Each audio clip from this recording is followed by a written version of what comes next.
Love to talk real estate. Follow us on Facebook, Instagram, and wherever you like to listen to podcasts at Talk Real Estate Roundtable. If you would like a one-on-one consultation with me and my team to discuss your real estate needs, you can connect with me at bostonconnect.com or 781-826-8000. Now, sit back, relax, take good notes, and let's talk real estate.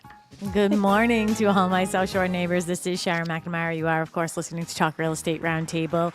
We are proudly sponsored by Boston Connect Real Estate, located here on the South Shore.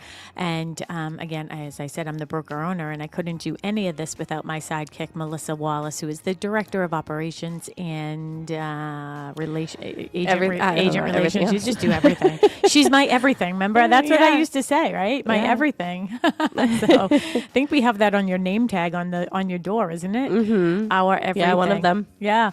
So good morning to you, and I believe we have Tim McKinney in the house. Good morning, Tim. Yes, good morning. Tim McKinney is here, and I don't know if you thought of this, but whereas Talk Real Estate and houses and places where you live have a door, you Director of Operations, you could say Melissa is your door. Oh, yes. Yes, she is. I'm your door. She is the door. Yes, she is. Always open for you. Always here for all of us, by the way. Yes. And she actually came up with the saying that we have downstairs. We have like a fireplace downstairs, and we have like our smart board. Mm-hmm. And above it says, a home to call our own. So she does it all. She does it all. Yeah. That was when we bought the building. So we have our own home here. Yay. Yes, we do. We do. And Tim put a little Instagram thing out there with a picture of himself in the studio the other day, and I was like, he's the best of the best. Yeah. I commented. Yes, did you see my comment? You. Yeah, you are the best of the best. I don't care what the rest of them think of me over there. So here we are. I think the consensus is very along the lines of what you said. Yes. Oh, everybody loves you. Everybody loves you. You're the fave. You're like the favorite kid in the family. Oh, thank you. Yes, awesome. So here we are. It's beautiful August, and what we're going to be talking about today, some people might be surprised by it, because when we're out in the field, let's say, you would never find me in an actual field, but you know what I mean? I say I'm a city girl, but it's like I've lived in Pembroke for 34 years, right? Yeah. So like I'm not really a city girl anymore. My heart is a city girl. Ticks and bugs and all that type of stuff. Yeah. And you wouldn't find me in a field more so because I'm afraid of snakes. So yeah, we're going to be sort of in a field on Wednesday taking our pictures. And I'm like, this is not natural. We don't hang out in fields. Yeah, you're doing your our engagement photos. That But yeah. That would be fun.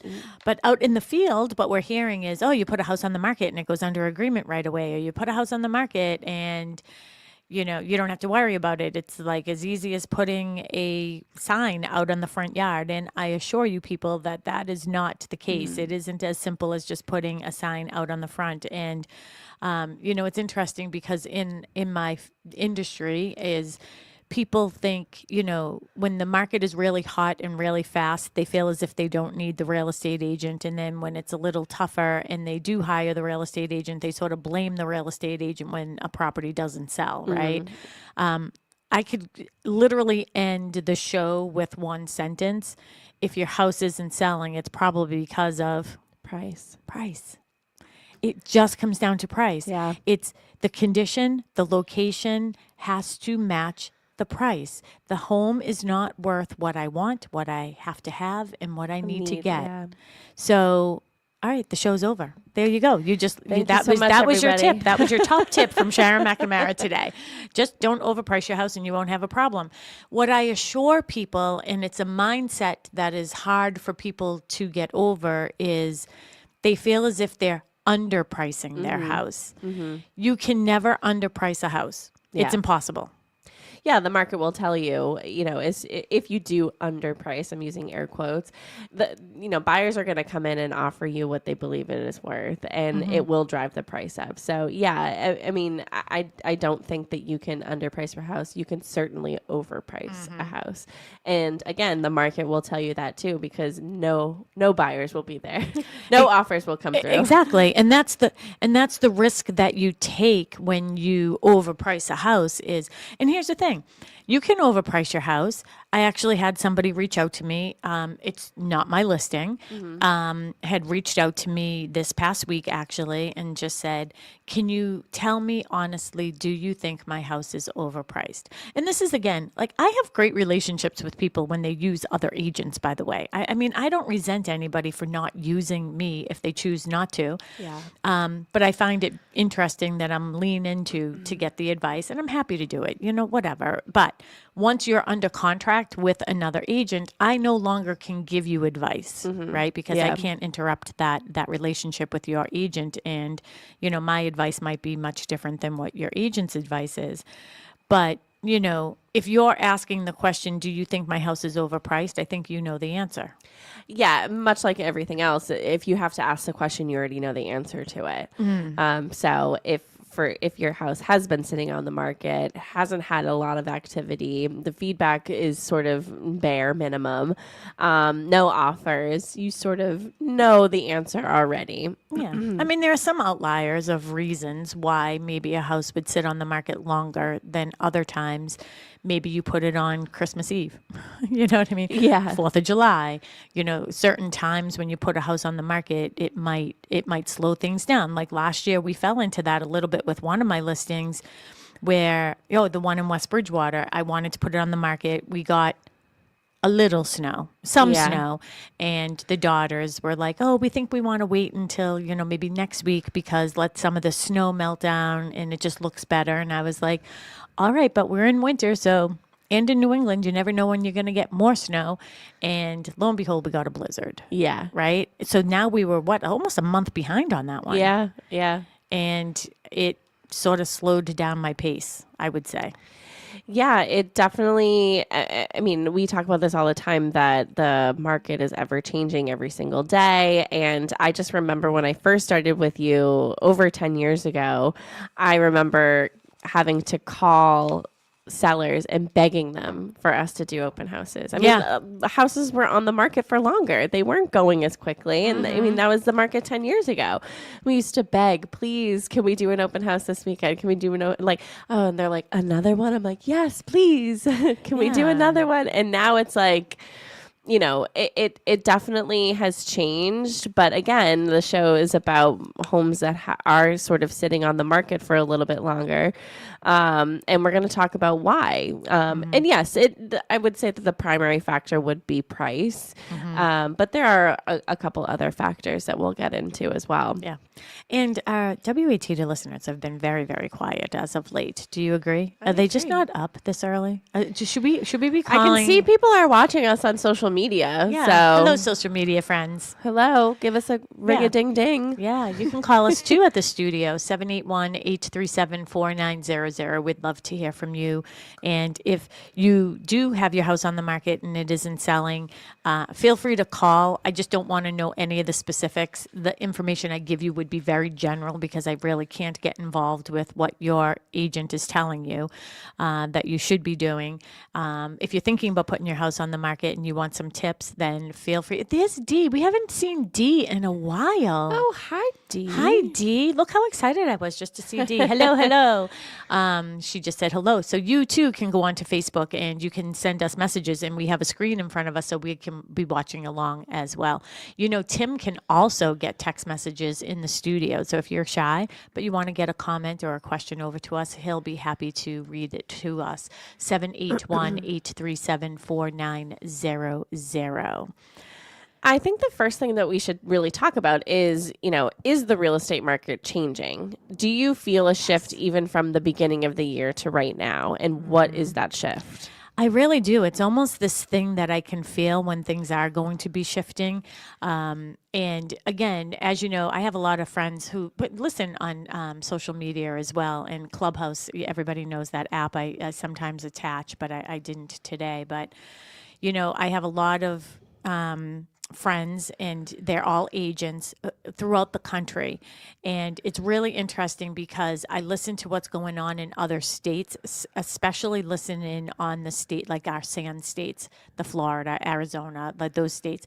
And when things are slowing down there, I anticipate that they'll slow down here too at some point. They've been slow for a while. I mean, their houses are on the market forever. And then I think it's funny because then I'm like, I'll call you and I was like, Melissa, I put this house on the market like 5 hours ago and I don't have one showing yet.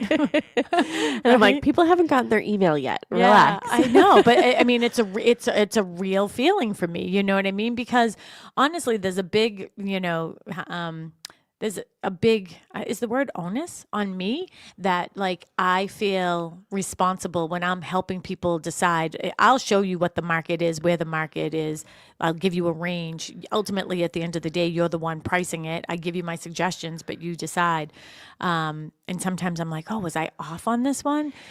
I also want to note that, yes, it's ultimately the seller's decision, but you can also say no. Oh, I have. There are You people can who want also to say, be I'm sorry, but Yeah. that it's just not, it's just not reasonable. So I think that that's important to say. Yeah, because I mean, if somebody wants to be $100,000 overpriced, I'm not about giving false hope and aspirations to people. You know what I mean? So, and two, I mean, the cost that goes along with it for us as agents. You know what I mean? It's like I just don't want to be, one thing is the money, but the other thing is the time. Yeah. Like if you're going to be overpriced, people are just going to have these comments in their head. But I feel like I'm going off track of your agenda here. No, I'm just curious if you've seen a shift in maybe buyer activity. Yeah, so I feel like some buyers are coming out again now. So we sort of have a slowdown once 4th of July comes anyway. So we definitely saw a little bit of a slowdown. It's been very, very busy in our office. I noticed the other day, I think there's like 8 things went contingent last week in the office. So I know that our agents are very busy. I might have hit upon this a little bit last week where I said, there's a difference right now with, multiple offers. Yes, we're still seeing multiple offers, but maybe not 10, 12, 22, whatever. We're seeing like 3, 4 seems to be. All you need is one. And that's all you need is one. Yes. Yeah. So we're seeing, still seeing multiple offers if your house is priced correctly. But we also have a couple agents in the office who had listings. And we're going to do like a little roundtable in the office on like what to do when your house is over, when your house is not selling. And that's a struggle for the agents as well. I mean, I know it's frustrating for home buyers when they're like, how come nobody wants my house? Yeah.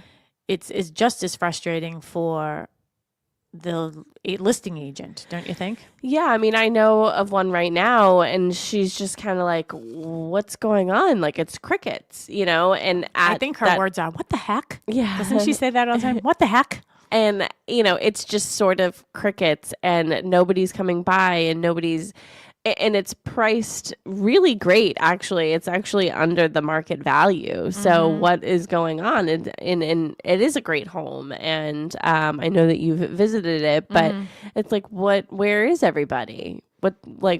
Are people seeing it? So, and I do have a section in here about marketing and how, it's not, you're marketing the property, not just when you put it on the market, but if it's continuing to stay on, you have to continue to market that. You and I went to, it was actually somebody who listens to us here on the radio show. They had their house on the market with somebody else. And asked for our opinion and our advice ultimately ended up staying with that original agent, who's a great agent as well, but my first thought was, okay, well, let me go on their social media because they had mentioned something of like, the marketing and still trying to get it out there and everything, and they had only posted about that property that once when they put it on the market, which was like 6 months ago. So how is anybody? I think it's still on the market. Yeah, it is. You know, so, you know, you still have to market that property, and whether it's word of mouth, it's on social media, it's talking on the radio show here about these properties, because, you know, sometimes people forget and they say, you know what, let's go revisit that one. You know, it's still on the market, and we want people to do that. Yeah. Well, one of the things when you're talking about that one listing, and that's a really good example of, even the other one that our agent has, it wasn't her fault that it started too high. So it was listed with another agent previous to her, and they went on too high. And I used to have back in the day when things were slow, I had a slide, and it was almost like, it's like, I could probably do something great right now on AI to come up with this, to do a video. It's almost like chasing a snowball going downhill. Before you know it, it's bigger than you, right? So like you can never get ahead of it. And that is really truly the risk that you take when you try to test a market that is testing you. The market is smart right now. The market is not back when I started 25 years ago. Back then, we didn't have the internet where you could just go on and find anything. You didn't have an app where you could stand in front of a house and find all the houses that are on the market around you. You didn't have an app where you could see like the land and how much the house, you know, they paid for the house. What's the assessment of the house? What are other comparable sales to the house? We didn't have all that. So you had to sort of depend on the advice of just the real estate agent. Buyers when they're looking for a house, I'm telling you, they are like scientists on an amoeba. And they're like really dissecting every little part of it. You know what I mean? They're watching constantly. They know the numbers. A lot of times they'll even know the numbers better than I will know some of the numbers. And I'll be like, oh, I have to catch up and let me go. I like to look at things on MLS versus, you know, all the other platforms. Jenny Wandell, who is a full-time real estate agent here at Boston Connect Real Estate, is watching us. She says, things are shifting in a good way. This is opportunity for people to not be pressured. Still, don't snooze. Talk with the realtor you trust. Yeah, that's good. She has good advice like that. Yeah. Yeah, don't snooze, people. Yeah, absolutely. And I wonder if her mindset is coming from the perspective of a buyer's agent there, because read it again. This is opportunity for people to not be pressured. Still, don't snooze. Talk with your realtor you trust. So yeah. Probably more from a buyer agent perspective. Yeah. And from a seller's agent, as a seller's agent perspective, it's, you know, price your house accordingly, you know, and things shift. I mean, one of the things when I'm signing a listing contract with people, I prefer to leave the price like to be determined, because literally it happened to me this week. Yeah. Up into the minute of putting a house on the market, I am looking at comps. Yeah. And I decided to make an adjustment, it wasn't my decision, but I did talk to my client about making an adjustment on the price based on other things that came on the market. You certainly don't want to be the house that helps sell other houses. Yeah. Right? Yeah. Because why would I do this if I could do that? But she's been great anyways. And she, you know, took my advice and ultimately her decision. And she said, yeah, let's do that. So I said, we're better off to get more people through the door than to not have people come through the door at all. Well, I had this conversation with Matt Mahoney, who is another full-time real estate agent here at Boston Connect Real Estate. He was in actually a couple times this week, and he has a new listing. We'll talk about all of our open houses later on in the show, but he has a new listing here in Pembroke, and we were just chatting about, you know, I did a coming soon for him, and some people were like, oh, what's the price or whatever, and he went ahead and he shared the post and he put the price and the address and everything, and that's fine. And I was talking to him, I said, you know, I don't put the price on coming soons because look at what just happened. Mm-hmm. You know, you say that yes, this is, you know, this address and it's coming on for $700,000. We'll say that. Mm-hmm. And then all of a sudden, 2 days later, something else comes on the market or something else, you know, and it's like, oh gosh, this is like a 675 house now. Yeah. Or it's a 750 house. Or it's a 750 house, you know? So and I know how frustrating it might be, but here's the thing. either reach out to us directly or have your agent reach out to us directly. Don't write us nasty messages Yeah. on social media. You know who you are. Like, yeah. why are you doing that? I do try to respond to some of them being like, oh, just want, like, you know, we're trying to do the best for our clients. I hate when real estate agents do Don't this. leave the Yeah, price. don't give the price. Well, sorry, like we're not there yet, but we Yeah. left you our phone number so you can call us. So- Stop hiding behind the curtain and being anonymous. Yeah, and the price can go up or it can go down. Yeah. In your case, it went down. Yeah. And Because I of have something other else that cases- came on the market 2 Yeah. days before. Yeah. You know, so we want to do the best for our client. That is our fiduciary responsibility, is to our client. Mm-hmm. And yes, we're marketing a property. We have the right to do that as a coming soon. And yes, the market is changing every single day. So it can go up, it can go down. If we say that the house is coming on for $700,000, it could have automatically eliminated people who can't afford that. Yeah. But maybe $675, Yeah. maybe $650. Mm-hmm. You know, so just give us a minute. Yeah, just let us. And Just that's the give us thing a is, minute. I think, I don't know why people are afraid to call and reach out, you know, because I don't take a DNA sample. My first question always is, oh, who is your agent? I'd rather know client than somebody else's client. Yeah.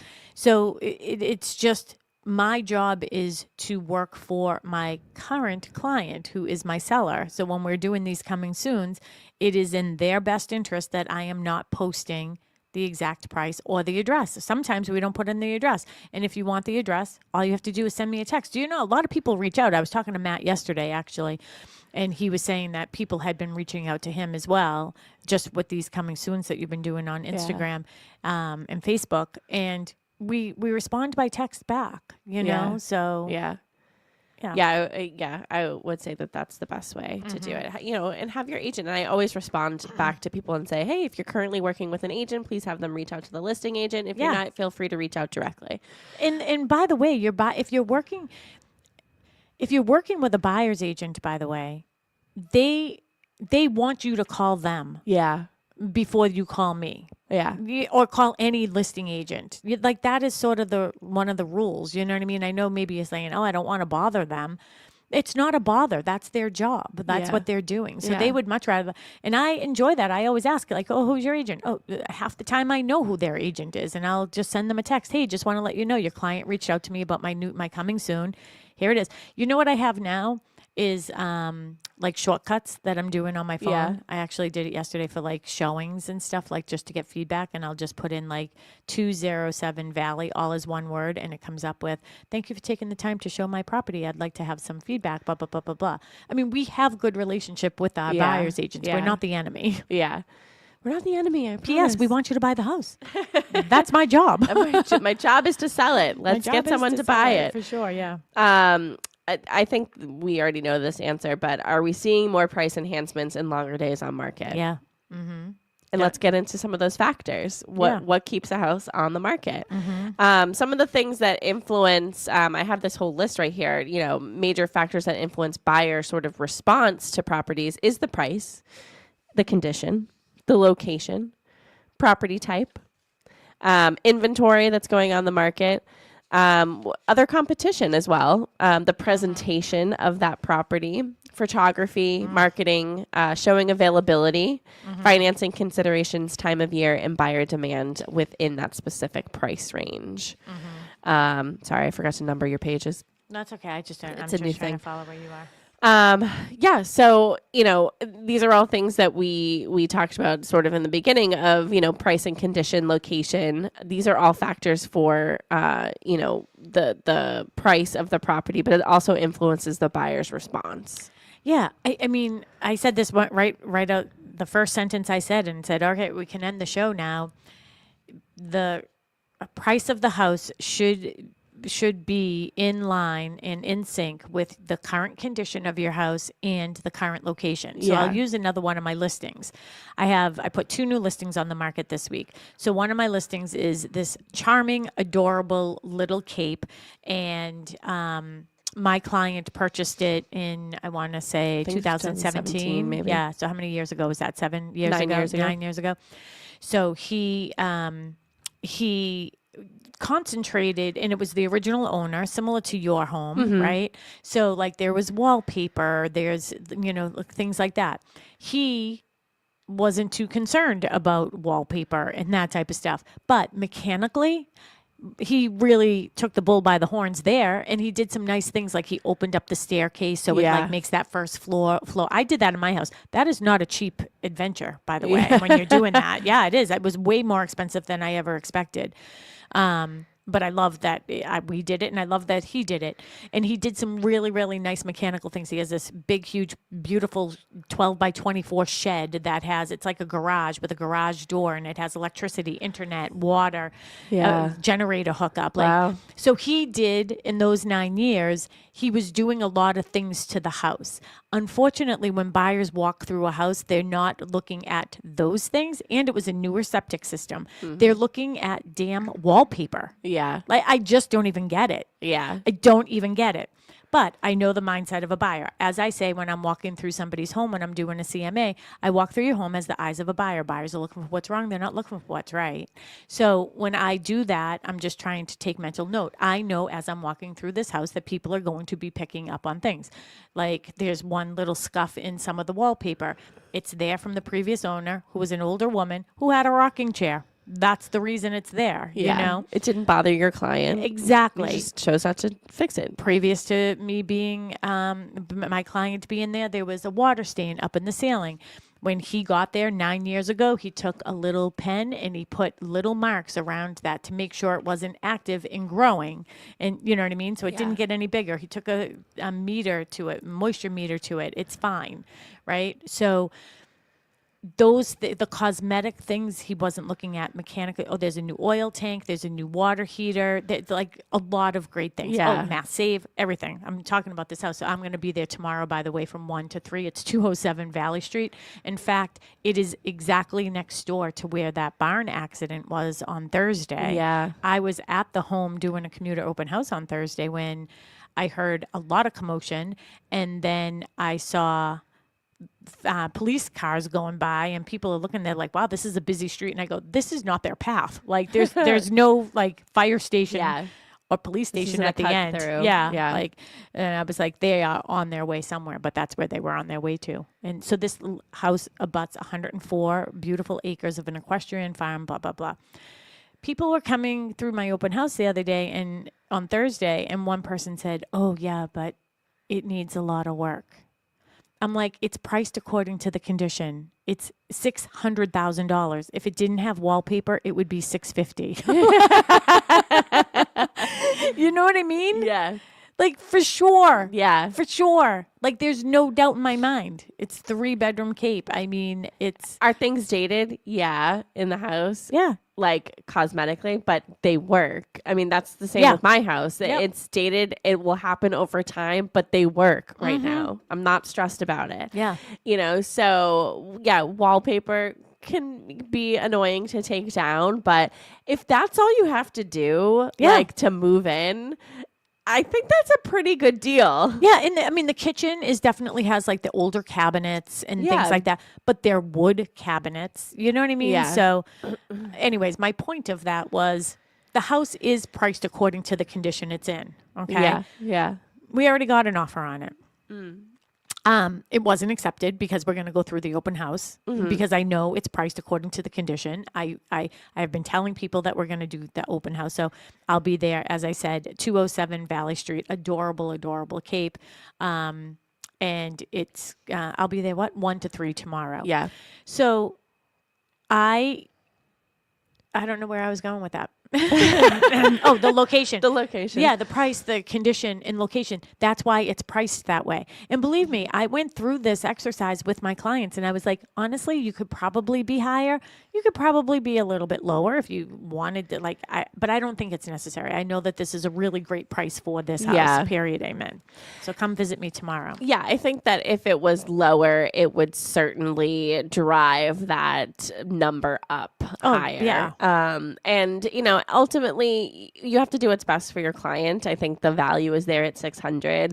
Again, if you underpriced it, I'm using my air quotes for everybody. If you underpriced it, you know, you'll see that it'll be reflected in your offers. Don't you think like the general public, everybody has an opinion? You know what they say about that, right? Everybody has a bum. Yeah, everybody has a bum. And one of my clients I was talking to last week, and he was saying to me, "Oh, I was talking to somebody, like I was out to dinner and the waitress came over to me and we were talking, and she lives right close by to his house, and he was saying, yeah, I was talking to the waitress, and the waitress couldn't believe the price of my house and said that it's definitely underpriced." Who? What? Yeah. Oh my gosh. Yeah. So I said to him that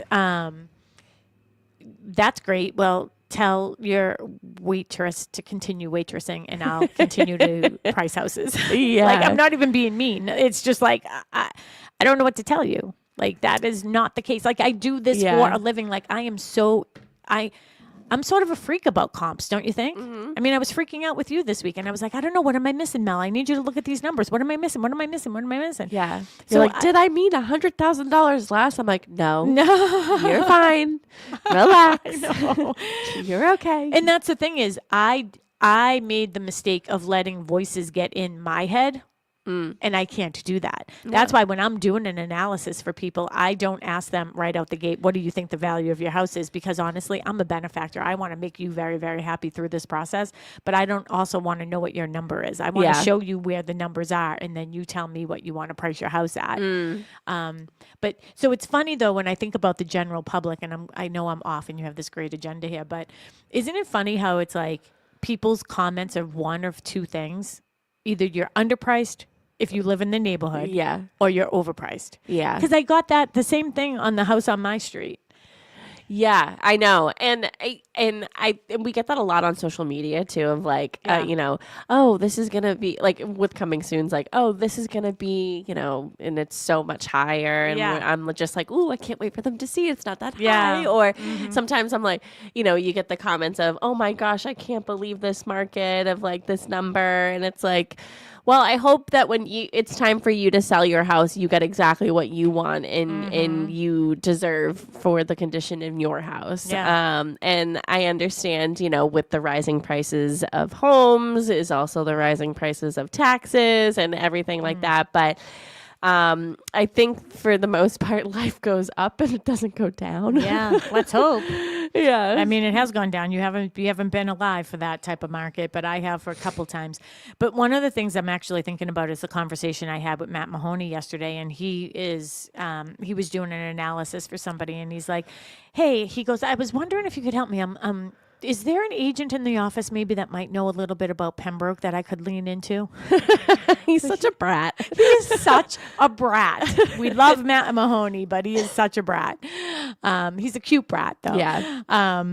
So we were talking, and one of the factors when you're looking at pricing houses, and he's like, I just don't see it. Like, there's one in the neighborhood that sold for this amount, and like, I just don't see it with this house, blah, blah, blah. And then I was like, oh, did you look at this house? Did you look at that house? And we were talking it through. And then I thought, this is the interesting factor. And I think one of the things that I might start looking at now, this is when you asked me earlier, Sharon, is there a shift in the market? I'm feeling that there is a shift in the market. Okay. So people, follow along. If you're at home, take out some paper. Okay. Because it's going to get messy and confusing when I talk about all these numbers. A house is on the market for $650. Okay. It sells for $700. Yeah. Okay. What was the market value of that house at the time it went on the market? Yeah, $650. Right. Let's hope. Okay, yeah, right. So all things equal, we're saying that it was priced accordingly. Yeah. So the market value was saying that the value of this house is $650. A buyer went in and said, emotionally, I want to live in this neighborhood. I'll give you $700,000. Yeah. Now, this number and this jump, by the way, of $50,000, it can be much more. It could be $750,000. Okay, let's even say that someone's willing to pay $100,000 to live next to their brother or whatever, right? So now, fast forward, and let's say a month later, I'm putting, and let's just say that that's a colonial, okay? That house, it's a 3-bedroom colonial. Now I have a 3-bedroom colonial that I'm looking at And what I've been doing is, okay, this house sold. Now this house, that house sold. Okay. Yeah. All right. So it would probably be 60 days, but whatever. Doesn't matter. So normally I would take that 700,000 Yeah. and say, all right, this house sold for 700,000. That's the new that's Yeah. the sold price. Yeah. That means the market was willing to pay for that. That new price is 700,000. Now my baseline for that same exact house, same exact neighborhood, whatever, apples to apples, is instead of starting at 650, it's starting at 700. Yeah. Okay. Mm-hmm. You can see this is where I'm seeing the change. In page 1 of your agenda here, one of the questions you said are buyers becoming more selective? Yeah. This is what I'm seeing, and this is where I'm feeling the shift right now is I think that people are saying, all right, yeah, maybe the house is worth 700, but I'm not going to give you 750 for it. Yeah. The other people went now. So the seller's thinking, hey, they went on for $650 and got $50,000 more. I'm going to go on for 700 and I expect to get $50,000 more. Yeah. That is no longer occurring. Mm-hmm. That happened to me. It's going to be closing on Monday. The listing that I have on my street. Okay. People were saying, I heard the rumors on the street where, oh, she underpriced that house. You can't do that. Yeah. I'm telling you, there's no way to underprice a house. It's like water. It will seek its own level, right? Yeah. So if I'm where it should be in the range, emotional value is going to bring that up. Yeah. Right? We got 6 offers on that house. Yeah. The net to seller ended up being almost identical with all 6 of them. There was a couple that were like, all right, you can afford this list price, but you can't afford to be in this, the emotional aspect of, bidding. So like there was one outlier right there like that, but every other one was basically the same. Yeah. It will seek its own level. And, we're investigative reporters over here, where You are. I just like to listen. There was even one that decided to go in, I'm going to say low only because compared to all the offers, it was probably the lowest, but they could probably afford the most, so if you're not putting your best foot forward, sometimes it's very clear that, okay, they're not as serious as others. Like we're just going to go with somebody who has definitely put their best foot forward, who has, expressed their interest and want for this house. So it's all factors into your offer. It's not just the price. I was just saying, Amy Troop, she is a good friend of mine. She's a real estate agent here on the South Shore too, and she's one of the best, and I consider her a friend. I hope she feels the same way about me. Do you think? I just said it out loud, so now she's going to feel awkward and say, of course you're my friend. MLS is real. Yeah. So I think that she was indicating when I was talking earlier that I use MLS for all my stats versus looking at even like Zillow. One of my clients called me this week and said, oh, you put in walk-in closets because I like people to review everything. And I was like, no, I didn't say that. And every bedroom had a walk-in closet. So I don't know where he got that. And I was like, where are you seeing that information? I checked, I verified MLS, right? And he's like, and he sent me a screenshot. It was on Zillow. Don't always believe what you see on those. Yeah, those are all third-party sites that are pulling information, but they don't have the same slots for it to go in. Yeah. So it's not like a mirror image, those websites. So sometimes they just have to sort of throw information somewhere. Yeah, they have to put it somewhere. Oh, they see one little blurb somewhere because I do have a walk-in closet and somewhere. But anyways, so back to this analysis, right? So I know that this became about pricing more than anything else, but it's usually the factor. If your house isn't selling, it's going to come down to price. I'm sorry. Like if it's worth it, or unless you have like, a nuclear power plant in your backyard, like then that's another factor why it wouldn't be selling, or high tension wires. I was just going to say high tension wires. That was an issue for one of your listings a couple years ago. Absolutely. So now I'm thinking where I feel this market is right now.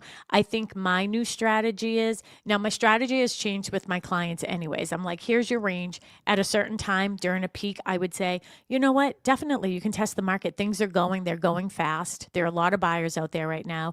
We could be on the high end of your range. Stay within your range.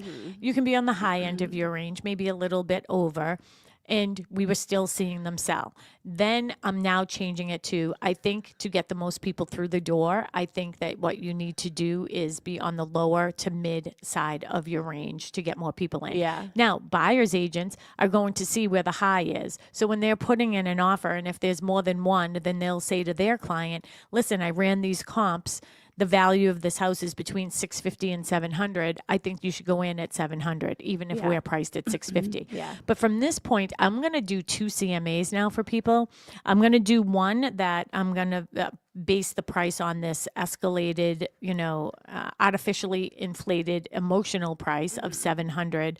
But I'm also going to do it on the list price because that was the original market value of that house. Because I think that's going to make a big difference of Yeah. where we're going to see our ranges. So I feel like when I do it with that original market value, that's going to give me the low end of the range when I use the other number. And I also want to say that, even if that property got multiple offers, they could have only gotten one offer at that 700 price. Yeah. Some of them could have been closer to the list price, maybe over. But we just don't know. We don't know. I mean, it is sometimes a conversation. So, you might call the listing agent of that and say, hey, like, how was your activity? How many, do you mind sharing how many offers, you received? And sometimes through conversation, you sort of get an idea of where the offers all sort of were.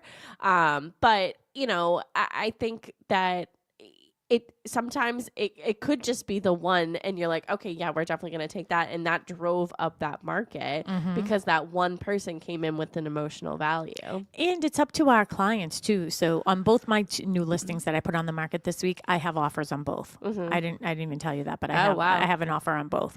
And so, we have the open house tomorrow. I mean, of course, my advice to my clients is, okay, like, of course you can take this offer if you want to take this offer and we can move on. Yeah. Or like, I think that we owe it to the people that have been, I have it posted everywhere that we're having an open house. There's a lot of people that haven't had the opportunity to see it. Yeah. So we'll go through the open houses. But we had a client over the summer who's one of our listeners. I wonder if he still listens to us now that he's in another state. I bet you he does. Mike, if you're out there, give us a high five somewhere. We're thinking of you. I was actually thinking of him a couple weeks ago, too. I'm wondering how they're doing down there. But the same thing happened to him. Before we got to that open house, he got an offer. It was an offer that he was absolutely fine with. The agent was very smart, made the offer worth his while to take it off the market, and he didn't want to test the market anymore. He's like, nope, this is great. I want to move on. So we didn't go through with it. So the decision is always yours. It's just we give you advice of how we're seeing and feeling things. I also want to say that, longer market time doesn't automatically mean that there's something wrong with the house. Sometimes properties are just unique and have a smaller sort of buyer pool. So we have a buyer like Melissa in it. That wants your unique. I want a unique, something unique, something with character is what I would say. But, think about antiques. Not everybody wants an antique. Sometimes they stay on the market a little bit longer.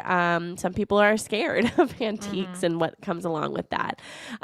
Things that you can't sort of change is a busy road, unusual lot, maybe older conditions, just on the same page. 2. We've only made it to page 2. It's almost over.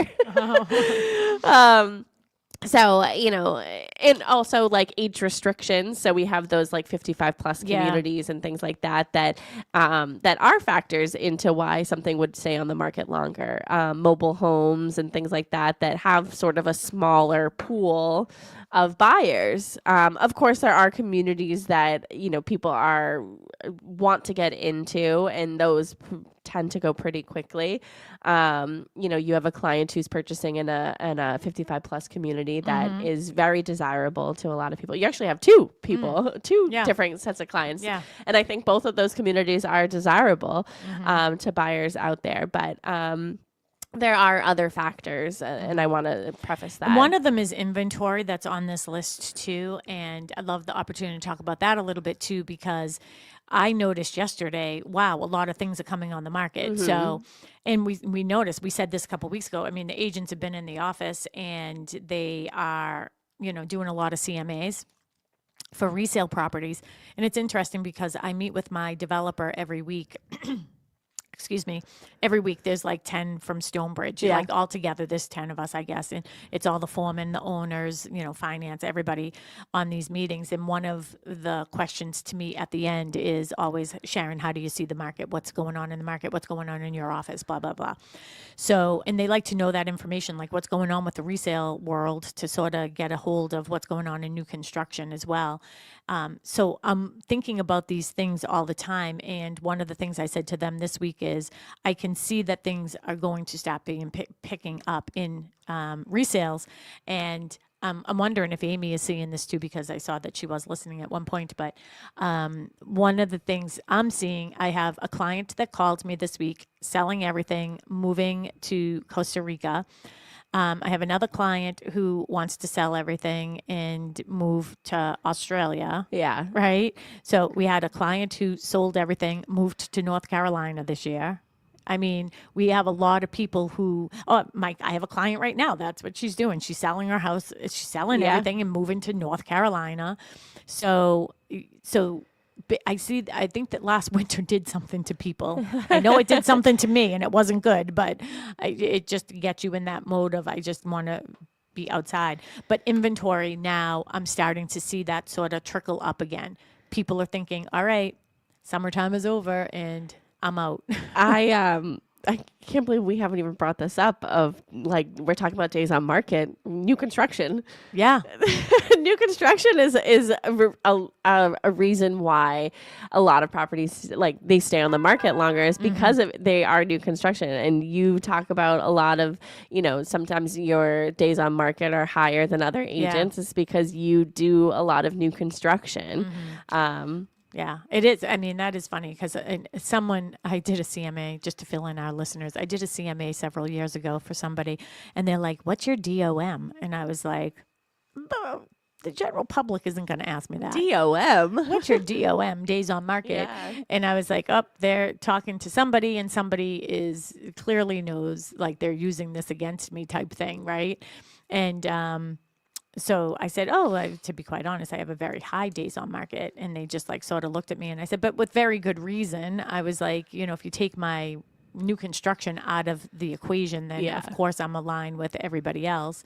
But, if I have a model and it's, I've had a model for 3 years almost. Yeah. So my days on market might look high. Yeah, they might look high, but take out the Excuse new me, construction. Sharon. Yeah. We have a text from Sharon Sharyn in Hanson. A few minutes ago, she texted that she looked up 207 Valley Street and she said, it's adorable. Oh, thank you. Sharon. I knew another. I wonder if it's the same Sharon that I used to work with at USA Health and Fitness. I hope she's still listening and give me a yes or a no, because I love the way that she spells her Sharon. Yeah. My Sharon is boring. And why It's just traditional. It's boring.